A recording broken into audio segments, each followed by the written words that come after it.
بسم اللہ الرحمن الرحیم۔ السلام علیکم۔ پیریڈ نمبر 3 اسلامیات، لیکچر نمبر 9، سورۃ الانفال، الدرس الاول بے، پیج نمبر 9۔ آج کے لیکچر میں ہم آیت نمبر 15، 16، 17 اور 18 پڑھیں گے۔ آیت نمبر 15 اور 16 یہ ہمارے ایکسرسائز میں سوال نمبر 2 کا جواب بھی ہے۔ السوال الثانی، کفار کے ساتھ مقابلے کی صورت میں سورہ انفال کی ان آیات میں کیا ہدایات دی گئی ہیں؟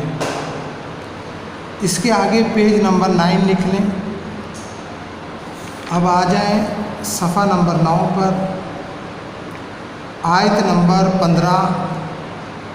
یا ایھا الذین آمنوا، یہاں سے آپ لوگ بریکٹ لگاؤ گے، اوپر 2 لکھو گے، سرکل لگا دو گے۔ یا ایھا الذین آمنوا اذا لقیتم الذین کفروا زحفا فلا تولوهم الادبار ومن يولهم يومئذ دبره إلا متحرفا لقتال أو متحيزا إلى فئة فقد باء بغضب من الله ومأواه جہنم وبئس المصير۔ وبئس المصير پر بیٹا آپ یہاں بریکٹ بند کریں گے، اوپر 2 لکھیں گے، سرکل لگا دیں گے۔ اب ان دونوں آیات کے ترجمے کو سوال نمبر 2 کے جواب کے لیے ہائی لائٹ کر لیں گے۔ اے اہل ایمان، جب میدان جنگ میں کفار سے تمہارا مقابلہ ہو تو ان سے پیٹھ نہ پھیرنا، اور جو شخص جنگ کے روز اس صورت کے سوا کہ لڑائی کے لیے کنارے کنارے چلے، یعنی حکمت عملی سے دشمن کو مارے یا اپنی فوج میں جا ملنا چاہے، ان سے پیٹھ پھیرے گا تو سمجھو کہ وہ خدا کے غضب میں گرفتار ہو گیا، اور اس کا ٹھکانہ دوزخ ہے، اور وہ بہت ہی بری جگہ ہے۔ یہاں تک بیٹا آپ ترجمے کو جو ہے ہائی لائٹ کر لیں گے۔ اب بیٹا ان دونوں آیات یعنی آیت نمبر 15 اور آیت نمبر 16 دونوں کا شان ورود اور سوال نمبر 2 کے جواب کا خلاصہ یہ ہے کہ ان دونوں آیات میں 3 باتیں جو ہے وہ بیان کی گئی ہیں۔ پہلی بات تو یہ کہ جب مسلمانوں کا مقابلہ دشمن سے ہو تو وہ ان سے بہادری اور شجاعت سے لڑیں، اور کسی مسلمان کے لیے یہ شایع نہیں کہ وہ ان سے پیٹھ پھیر کر بھاگ جائے۔ جنگ کے 2 ہی مقاصد ہوتے ہیں، ایک تو یہ کہ فتح یاب ہو کر غازی بن جائے، یا پھر وہ شہادت کے مرتبے پر فائز ہو جائے۔ تو ان 2 مقاصد کے علاوہ کوئی تیسرا مقصد نہیں ہونا چاہیے۔ لہٰذا جنگ کے دوران کمزوری اور بزدلی دکھانا یہ مسلمان کے شایان شان نہیں ہے۔ دوسری بات یہ بتائی گئی ہے کہ اس دوران پیٹھ پھیر کر بھاگنا یہ جائز عمل نہیں ہے، اور پیٹھ پھیر کر میدان جنگ سے بھاگنے کو گناہ کبیرہ جو ہے وہ قرار دیا گیا ہے۔ 2 صورتیں آیت نمبر 16 میں یہ بتائی گئی ہیں کہ ان 2 صورتوں میں جنگ کے دوران مسلمان پیٹھ پھیر کر بھاگ سکتے ہیں۔ ایک صورت تو متحرفا لقتال، یعنی حکمت عملی سے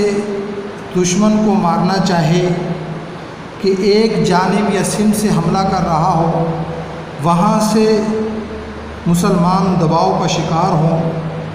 تو پھر وہ ظاہراً پسپا ہو کر دوسری سمت سے حملہ کرنا چاہیں تو اس صورت میں وہ میدان جنگ سے بھاگ سکتے ہیں۔ دوسری صورت او متحیزاً الی فئۃ، یا اپنی فوج سے جا ملنا چاہے، یعنی لڑتے لڑتے اپنے لشکر سے بہت دور نکل گئے تو دیکھا تو لشکر بہت پیچھے رہ گیا ہے، تو اس صورت میں بھاگ کر اپنے لشکر سے ملنا اور مل کر پھر دشمن پر دوبارہ حملہ کرنا، یہ صورت بھی جو ہے وہ جائز ہے۔ تیسری بات جو اس سوال کے جواب میں بتائی گئی ہے وہ یہ ہے کہ جو شخص میدان جنگ سے پیٹھ پھیرے گا وہ اللہ تعالیٰ کے غضب میں گرفتار ہو جائے گا، اس کا ٹھکانہ دوزخ ہے، اور یہ بتایا گیا ہے کہ دوزخ جو ہے وہ بہت بری جو ہے وہ جگہ ہے۔ اب بیٹا آپ لائنیں لگا لیں،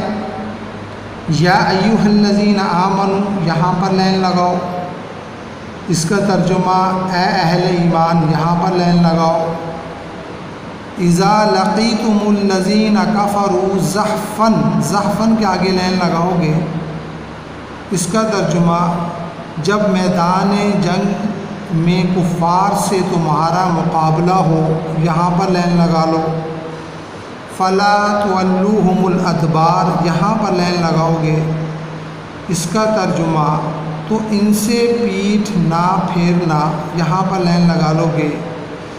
وَمَن يُوَلِّهِمْ يَوْمَئِذٍ دُبُرَهُ إِلَّا مُتَحَرِّفًا لِقِتَالٍ او متحیزاً الی فئۃ یہاں پر لائن لگاؤ گے، اس کا ترجمہ اور جو شخص جنگ کے روز اس صورت کے سوا کہ لڑائی کے لیے کنارے کنارے چلے، یعنی حکمت عملی سے دشمن کو مارے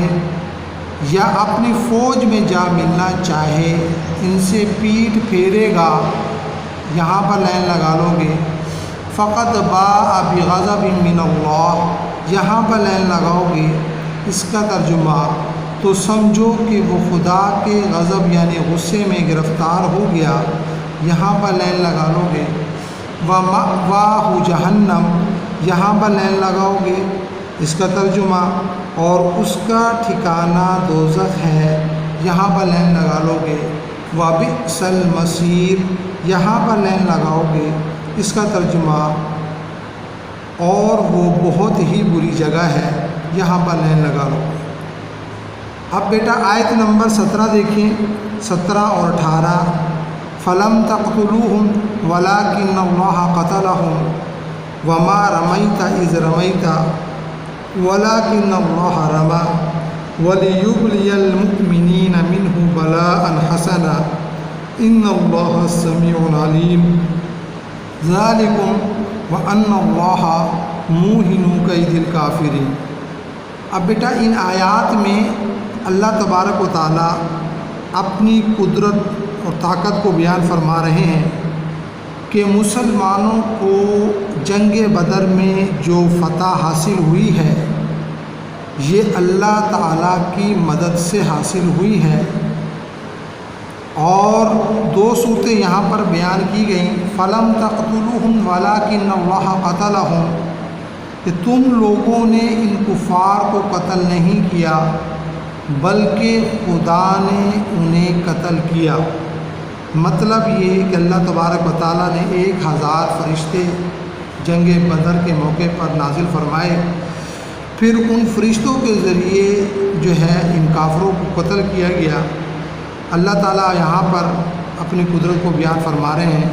کہ کسی منافق کسی کے ذہن میں یہ بات نہ آئے کہ ہم نے اپنے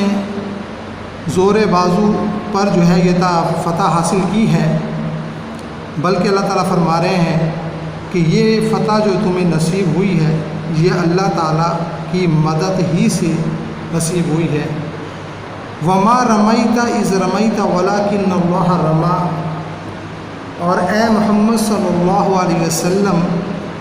جس وقت تم نے کنکریاں پھینکی تھی تو وہ تم نے نہیں پھینکی تھی بلکہ اللہ نے پھینکی تھی۔ جنگ سے پہلے اللہ تبارک و تعالیٰ نے اپنے نبی حضور صلی اللہ علیہ وسلم کو حکم دیا کہ آپ زمین سے کنکر اٹھاؤ اور کفار کے لشکر کی طرف پھینک دو۔ آپ صلی اللہ علیہ وسلم نے حکم کی تعمیل کی، اور اس کا فائدہ یہ ہوا کہ وہ کنکر ہر کافر کی آنکھ میں، چاہے وہ جس سمت میں کھڑا تھا وہ گئے، جس سے وہ بدحواس ہو گئے اور اندھے ہو گئے۔ تو اللہ تعالیٰ فرما رہے ہیں کہ ان کنکر میں طاقت کفار کو اندھا کرنے کی وہ میں نے ڈالی تھی۔ تو کیا فرمایا کہ اے محمد صلی اللہ علیہ وسلم جس وقت تم نے کنکریاں پھینکی تھی تو وہ تم نے نہیں پھینکی تھی بلکہ اللہ نے پھینکی تھی۔ اب ان باتوں سے کیا غرض تھی بتا دیا اللہ تبارک و تعالیٰ نے، وَلِيُبْلِيَ الْمُؤْمِنِينَ مِنْهُ بَلَاءً حَسَنًا، کہ اس سے غرض یہ تھی کہ مومنوں کو اپنے احسانوں سے اچھی طرح آزما لے۔ جو بھی اللہ تعالیٰ نے غزوہ بدر کے موقع پر انعامات کیے تھے، تو ان انعامات کے ذریعے اللہ تبارک و تعالیٰ مومنین کو جو ہے وہ آزمانا چاہتے تھے کہ ان کا ایمان جو ہے آیا کہ پختہ ہے یا نہیں ہے، پھر اللہ تبارک و تعالیٰ پہ ان کا توکل کتنا ہے۔ ذالکم وان اللہ موہن کید الکافرین، بتا دیا کہ بات یہ ہے کہ کچھ شک نہیں خدا کافروں کی تدبیر کو کمزور کر دینے والا ہے۔ اب بیٹا آپ لائنیں لگا لیں گے، آیت نمبر 17 اور 18، فلم تقتلوہم، یہاں پر لائن لگا لو گے، اس کا ترجمہ تم لوگوں نے ان کفار کو قتل نہیں کیا، یہاں پر لائن لگا لو گے، وَلَٰكِنَّ اللَّهَ قَتَلَهُمْ، یہاں پر لائن لگاؤ گے، اس کا ترجمہ